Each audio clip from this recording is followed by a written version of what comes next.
Decolamos. Está no ar mais uma edição do Opinião Cidade, ao vivo aqui pela TV Rio Preto, de São José do Rio Preto, pelo canal 7 da NET para toda Rio Preto e pelo site www.tvriopreto.tv para todas as outras cidades brasileiras e também do mundo, por que não? Hoje o nosso tema são negócios, oportunidades de negócios, retomada da economia. E para isso estou tendo a honra de receber aqui no estúdio do Opinião Cidade o Lucas Atanásio Vettorazzo, diretor executivo da Teaser Franchising. A Teaser é uma empresa especializada em soluções corporativas para a formatação de negócios de marcas em todo o país, diferentes atividades, etc. Vamos conversar bastante com o Lucas sobre isso. Lucas, muito obrigado pela sua presença em nosso programa. Esse é um assunto muito legal de conversar, porque no momento em que se discute dificuldades momentâneas do Brasil, algumas nem tão momentâneas, algumas já são mais duradouras, mas a gente sempre parte da perspectiva de que é preciso acreditar, né? E o modelo de franchising no Brasil tem dado certo, a verdade é essa, né? Sim. Já há vários anos o modelo está implantado com eficiência em nosso Brasil e certamente um pouco dessa experiência a Teaser pode nos contar, pode nos revelar. Muito obrigado pela sua presença. Eu gostaria que você me desse um panorama geral para começar esse assunto. Como é que está o franchising no Brasil hoje? Bom, obrigado pela sua presença. A honra é toda minha. O franchising ele está muito bem. Ele sobrevive à crise. Vou começar assim, como você disse, de uma maneira, um âmbito geral. A franquia nada mais é do que uma receitinha de bolo que deu certo, né? E se nós formos analisar dados do Sebrae, 80% das empresas independentes, elas vão à falência nos 5 primeiros anos. Uma alta mortalidade, né? Uma alta mortalidade. Agora, quando isso é revertido às franquias, esse dado cai para 8%.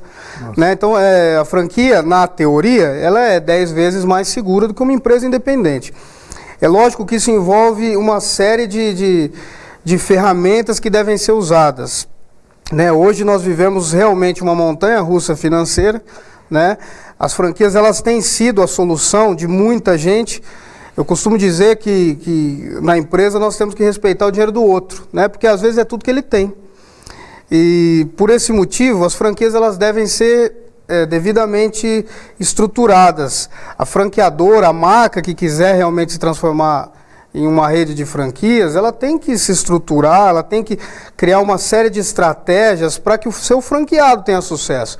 E que não seja um sucesso de mão única, né? Que os dois lados ganhem dinheiro. Porque a franquia é isso, a franquia é que o outro te represente, que o outro use o teu know-how, a tua marca, os teus produtos, em alguns casos, mas que ele tenha sucesso, tanto quanto você. Né? Essa é a ideia. Sem dúvida. Bem, a Teaser Franchise está comemorando a implantação de mais 28 unidades de franquias no primeiro trimestre de 2016. Sim. Nesse período conturbado e complicado Sim. da economia brasileira que a gente acabou de passar. A gente continua passando ainda, mas o primeiro trimestre já foi assim, né? Essas marcas espalhadas por 9 estados brasileiros, com mais essas lojas já são 94 as franquias, estava enganado aqui, das 20 marcas administradas pela empresa. A pergunta é a seguinte, Lucas, várias empresas, várias atividades diferentes, como é que é isso? Fala um pouquinho sobre isso.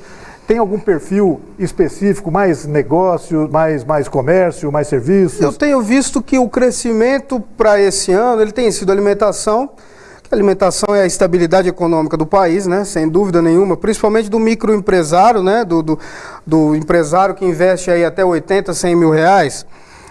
Na franquia ele é considerado micro franquia. Ele tem buscado muito alimentação, mas eu tenho visto que a área de serviços também tem crescido muito.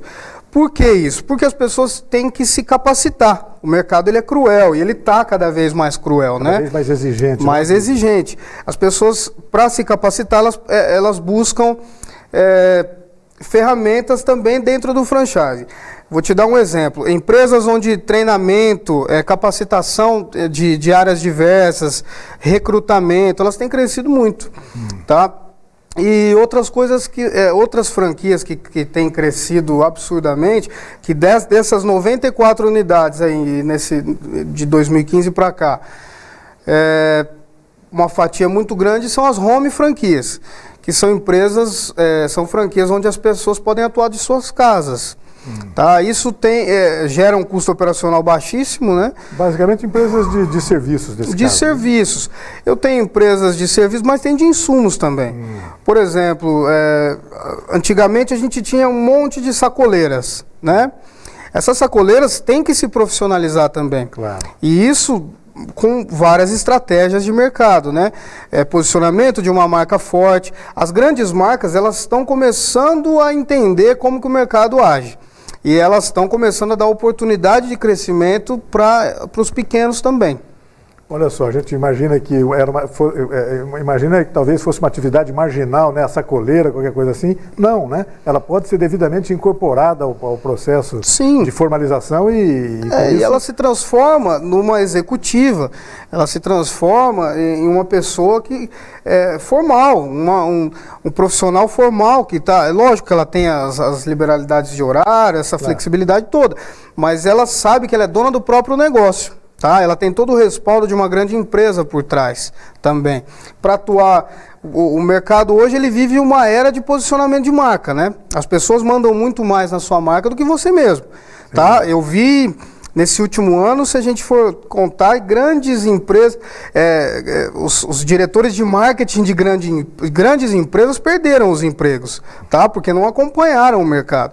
O mercado hoje, o público-alvo manda mais do que aquela marca imperativa, né? Que te manda, beba, faça, aconteça. Isso. Então hoje está muito diferente. Por isso essa interatividade. A internet ajuda, logicamente, as redes sociais, mas o mercado ele mudou e mudou de vez, tá? As pessoas e as marcas, né, as grandes empresas, elas têm que acompanhar essa mudança e dar voz aos pequenos. É isso que tem acontecido, por isso esse grande crescimento na área também. É preciso, sobretudo, vingar a percepção de que a marca é o grande patrimônio da empresa, de qualquer empresa, né?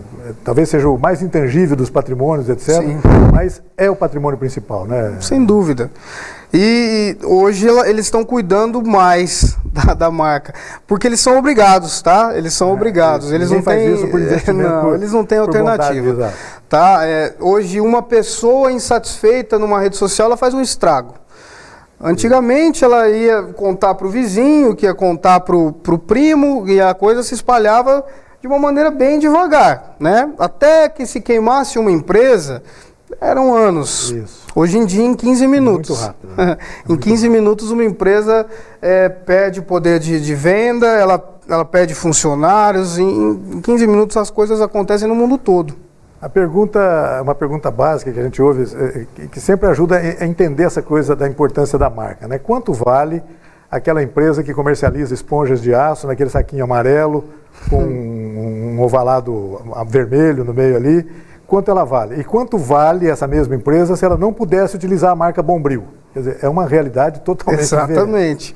É o caso da Gillette, é o caso de várias outras marcas, né? A gente tem, hoje, esse posicionamento, ele fica muito mais abrangente, né? Nós temos os grandes brigando com os pequenos e rapidamente também. Isso. O dinheiro, o investimento conta, lógico que conta, mas um bom posicionamento, um bom trabalho por trás... Um bom momento. Momento também. O timing é tudo, né, em negócios. Então a gente vê que cada vez mais isso fica... Na verdade, o pequeno ele pode. Hoje a gente tem que ver que os microempresários, eles podem, né? E é essa a ideia de uma retomada, já entrando, né, nisso. Essa é a ideia. A ideia é que, se a gente for pensar, eu vejo alguns entusiastas que dizem que crise ela é política. Tá? Eu acho um absurdo isso. A crise ela é econômica. Ela surgiu de uma má gestão. Isso. A gente tem que entender isso. Sem dúvida. Isso é o primeiro passo, o entendimento nesse sentido.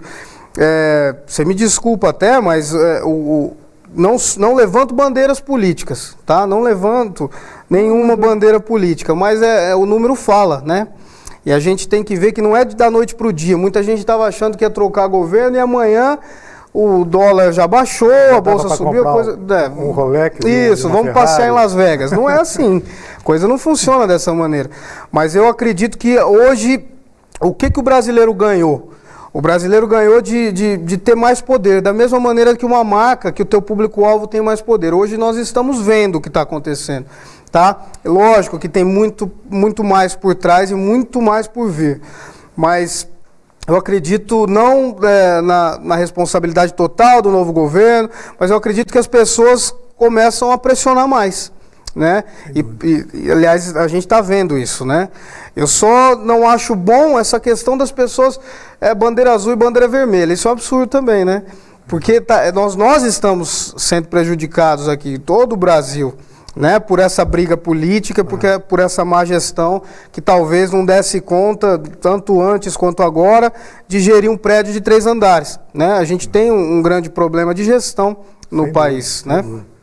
Todas as questões fundamentais da economia brasileira passam por aí mesmo, não há dúvida. Sim. Desde a Previdência, a questão da saúde pública, tudo passa por aí, não há dúvida disso. Mas eu quero conversar daqui a pouquinho, mais um pouquinho com você, sobre essa questão da retomada do crescimento, esses acertos, e tomara que sejam só acertos do novo governo interino, etc., sobre isso. Mas vou falar mais um pouquinho ainda sobre franquia. No caso das pessoas que te procurarem a Teaser, procurarem a sua empresa, com o objetivo de transformar uma ideia dele, um negócio dele, em alguns casos, nem em todos, né, mas um produto deles, num sistema franqueado. Existem momentos em que você olha, você recebe uma ideia ali e você fala assim, gente, isso aqui não vai dar, isso aqui não... Sim. Sei lá, alguém que tentasse vender ar-condicionado no Polo Norte, acho que é por aí, né? O nosso escritório, a gente recebe pelo menos uma ideia por semana, tá? Eu sou obrigado, eu me sinto médico dando a má notícia para a família, mas porque muitas vezes você vê o brilho, né? No rosto de quem está te falando, essa ideia, olha o que eu criei aqui, vocês podem me ajudar. Mas tem algumas horas que eu tenho que ser responsável, do mesmo jeito que eu tenho que ser responsável com o franqueado, que ele está investindo muitas vezes o dinheiro da vida dele, eu tenho que ser responsável com aquela ideia, né? Com aquela pessoa. Mas outras vezes eu consigo melhorar as ideias, né? Por isso que a nossa empresa conta com 7, 8 departamentos diferentes, que eles suprem essa necessidade. Entendi. Eu consigo pegar uma ideia hoje e transformar numa marca. Rapidamente, tá? Uma empresa rapidamente é um pouco relativo, né? Mas em alguns meses eu consigo estruturar uma empresa. Assim como a gente faz com empresas que estão passando por dificuldades, a gente tem encontrado muito isso. Essa consultoria ela tem que ser em vários departamentos, né? Não adianta fazer auditoria fiscal, financeira e a gente não cuidar do que eu estava dizendo, de posicionamento de marca. Então nós temos na empresa todos os departamentos para andarem juntos com a marca ou com a ideia. E eu tenho a impressão, Lucas, que o êxito do sucesso passa aí por um processo de planejamento. Talvez a palavra seja essa. Eu queria que você falasse sobre isso, porque tem aqui uma informação de que em 2015, né, houve o fechamento de uma expansão de 20% das marcas, das franquias, etc. 20% no momento de crise é muito, né? É realmente expressivo. A que se deveu isso e certamente aí entra o planejamento. Entra o planejamento, exatamente. Essa é a palavra de ordem. Nós não fazemos nada na empresa, como eu te disse, sem reunir todas as cabeças dos departamentos, tá? Porque todas as cabeças do departamento vão fazer paralelamente com que essa empresa ou esse resultado venha, né? Uma empresa procura a Teaser por vários motivos diferentes, né? Tanto por consultoria de gestão de pessoas, quanto de gestão financeira, quanto de gestão de marketing. E esse planejamento ele faz com que esse início, por exemplo, os 45 dias, eles são só de planejamento. Tá? Eles são de planejamento para depois começar a colocar em prática. Tem que conter a ansiedade das pessoas. É um pouco difícil. Cedo, né? Às vezes é um pouco difícil. Mas esse planejamento ele faz parte do trabalho, né? Eu preciso pesquisar, é muito importante pesquisar a concorrência, o mercado em si, tá? O estudo mercadológico de onde nós vamos expandir. Isso, né? As dificuldades, as peculiaridades regionais, né? Isso é fundamental. As regionalidades, elas fazem assim... elas têm uma grande importância na hora de expandir. Eu costumo dizer para os clientes, para as marcas que nós incorporamos, né, que nós temos também sociedade, algumas coisas, eu costumo dizer sempre que é necessário se respeitar isso. tá? Vou dar um exemplo prático. Teve uma das nossas marcas que abriu no Mato Grosso, tá? Era uma de alimentação, alimentação e bebida. E o franqueado, ele solicitou à franqueadora que se colocasse banana frita, tá? É um snack de banana frita, é como se fosse chips, batata chips. Entendi. Parece que é muito consagrado na região. Isso, lá, né? Exato. E as pessoas da franqueadora ainda estavam em dúvida. Eu falei, deixa fazer. Nós liberamos para que fosse feito, isso foi feito e foi distribuído para as outras unidades no Brasil todo. E deu muito certo. Então, essa experiência, a franqueadora tem que respeitar o tino comercial do franqueado. Claro. O franqueado vai fazer a pitadinha ali e isso é essencial para o sucesso de uma marca. Ele sabe das coisas ali. Ele sabe também. Claro que né? sim. Né? Ele tem que ter. A gente tem que respeitar o tino comercial do outro, do franqueado, porque ele está ali para somar. Né? Então nós temos que ter essa visão mais ampla do negócio. Esse manual ele tem que ser um pouco mais flexível, né? Tá. Você fala em manual, a gente ouve muito a expressão manualizar o procedimento dessa pessoa. Tudo isso passa por um processo de manualizar mesmo. Sim, exatamente. Ele recebe o manual. A tal da receitinha de bolo. A tal da receitinha de bolo. Isso é lei, né? Nós temos que transferir o know-how, o produto, marca, né? Concessão de marca. Então, esse manual ele é feito durante a formatação da franquia. Quando nós pegamos uma marca para transformar ela em franquia, são feitos de 10 a 25 manuais, depende do modelo de negócio, né? Então, nós trabalhamos com assuntos rotineiros ou não, que possam acontecer nessa franquia, né? Para que eu possa suprir. O franqueado, a ideia é essa, ele não precisa ter uma experiência avançada na área, porque senão ele não precisa abrir uma franquia, né? Então eu preciso transformar ele às vezes em pouco tempo, também deixar ele apto a conduzir o negócio. Né? Esses treinamentos, além dos manuais, às vezes são criados videoaulas, treinamentos por Skype, dependendo da distância, e presencial. Né? São treinamentos práticos que envolvem gestão empresarial, marketing, operacionalização do negócio e o prático também, né? O manual, na verdade, o treinamento prático, ele tem que acontecer. O bom patrão e o bom franqueado, né? Ele vai ser bom nas funções dele quando ele passar por todas as etapas. Então, numa empresa de alimentação, por exemplo, ele tem que até entregar, fazer o delivery. Ele tem que ficar no caixa, ele tem que fazer a alimentação lá no fundo. Entender e conhecer todo o processo. Ele tem que saber todo o processo. Se ele não entender o processo, ele não vai conseguir conduzir as pessoas. Entendi. Né? Lucas, a gente percebe que, via de regra, a maioria das empresas que entram no sistema de franchise, né, de franquia, são empresas pequenas, em muitos casos empresas familiares.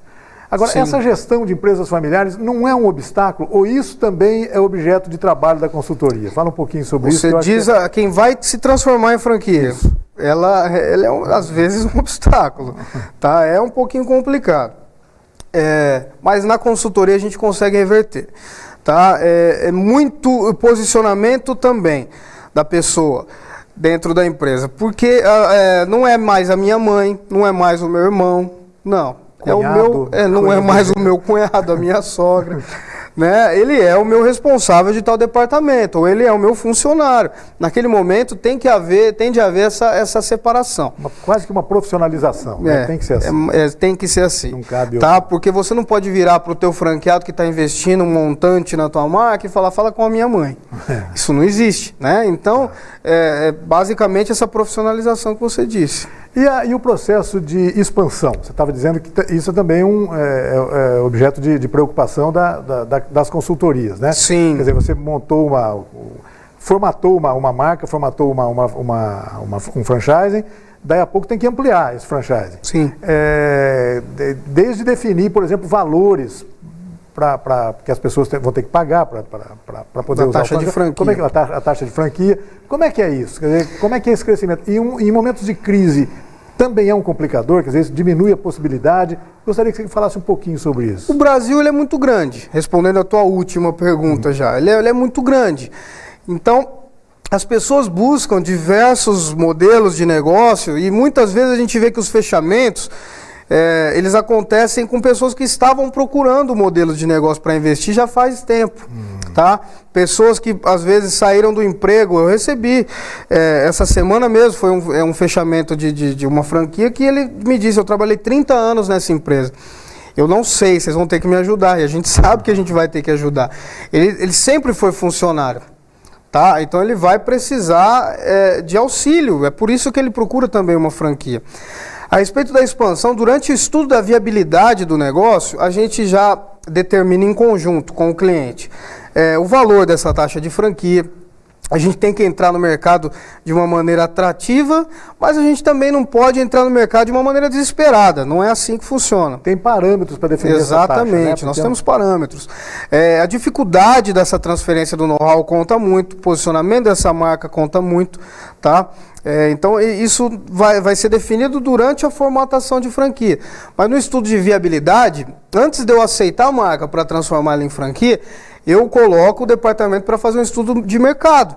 Eu não posso aceitar ela, formatar ela em franquia e não vai ter resultado, claro. Não vai ter venda ou expansão disso.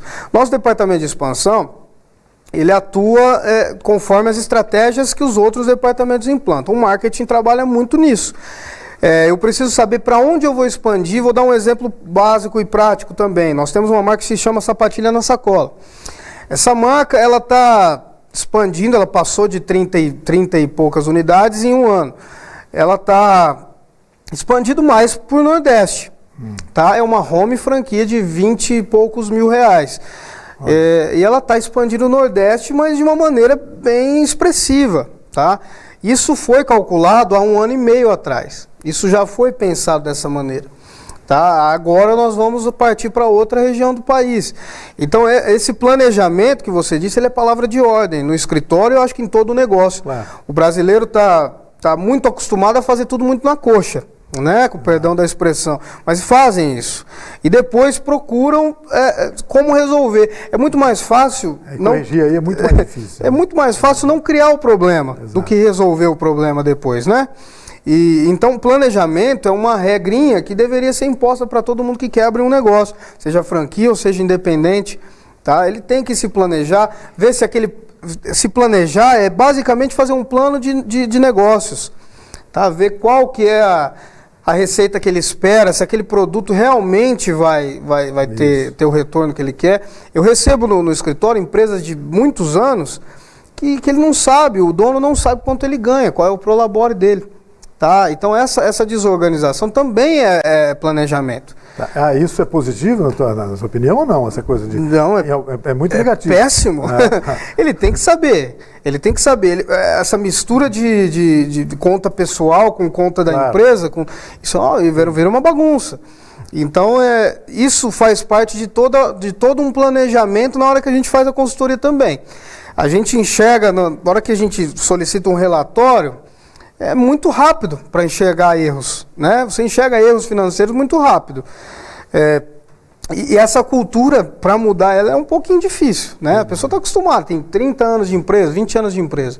Então ela está acostumada a fazer isso, a pagar o parcelamento do carro junto com a empresa, com o cartão da empresa e por aí vai. Né? Uma promiscuidade, exatamente. Não pode haver. E isso entra no planejamento. Quando a pessoa quer montar a própria empresa, é importantíssimo saber disso. Ela tem que se planejar, ela tem que procurar profissionais, mas se ela quiser fazer sozinha, se ela se achar capaz para fazer, faça, mas planeje, não abra da noite para o dia. Faça um planejamento. Hoje, quando a gente fala que a crise atrai oportunidades, um exemplo prático é o mercado imobiliário. Tá?